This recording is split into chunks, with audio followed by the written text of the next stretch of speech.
ATONU project is coming at the right time. If you look at what we've been doing in agriculture, we've been pushed by the Green Revolution. You'll recall that in the 60s there was a massive starvation in Asia, and what the governments then did was to invest in infrastructure, roads. They invested in technology, which was good quality seed and fertilizer, and they invested in irrigation as well. As a result, they were able to treble their yields of wheat and rice and feed their people and eradicate hunger. But what then came 30 years later was silent or hidden hunger, and that's malnutrition, whereby you are eating empty calories, mainly because our cereals are not nutrient dense. Out of the 14 countries with the highest malnutrition, 8 of those are in Africa. What that says is that we are fast becoming the museum for malnutrition and for stunting. Even worse is that what we call malnutrition, we don't have vernacular words for it. We think it's hunger. But this is hidden hunger because it just doesn't stunt height, it stunts the brain.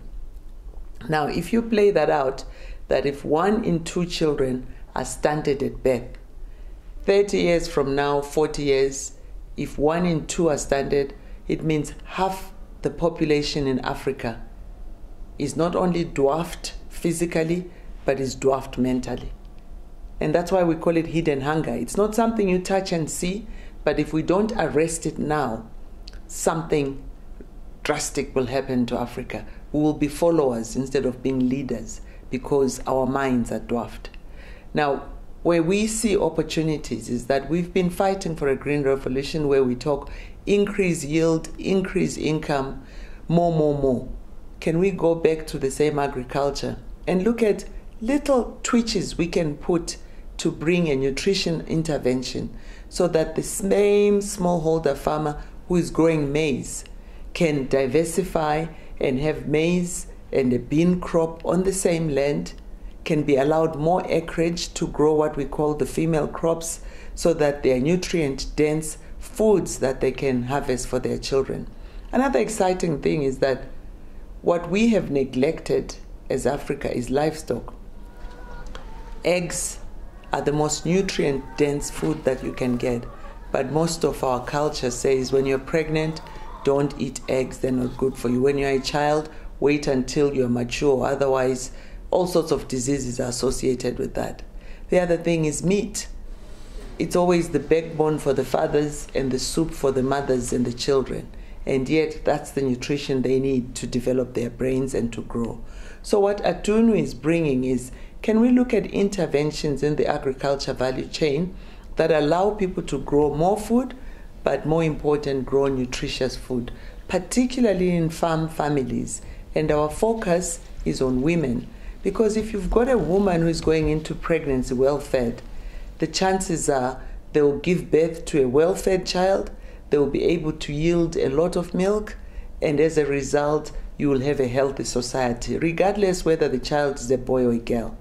So people misunderstand when we say the first 1,000 days.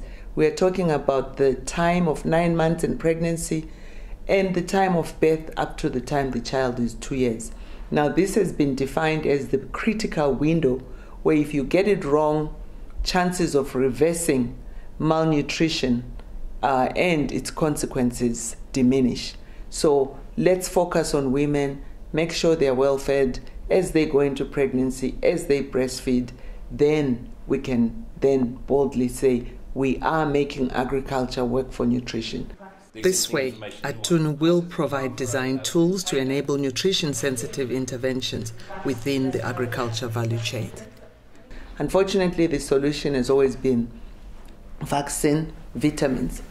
These interventions, together with breastfeeding, deliver what we call nutrition-specific interventions, which we know should benefit from nutrition-sensitive agriculture, particularly in farm families.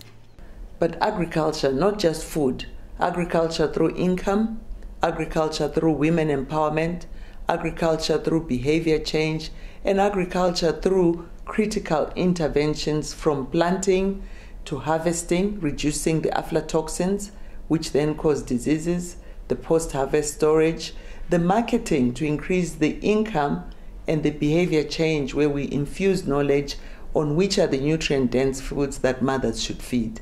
So agriculture is a route out of poverty, is a route out of malnutrition, and we can eradicate stunting by using the agriculture route. Through ATONU, we are going to focus in farm families and look at 3 pathways. Pathway 1, food production for households' own consumption. Pathway 2 will focus on income-oriented production for food and for health. Pathway 3 focuses on women empowerment. The 2 other pathways that ATONU will contribute towards is the reduction in real food prices associated with increased agricultural growth and nutrition-sensitive agricultural growth, whereby the agricultural sector's contribution to national income and macroeconomic growth of the country will improve.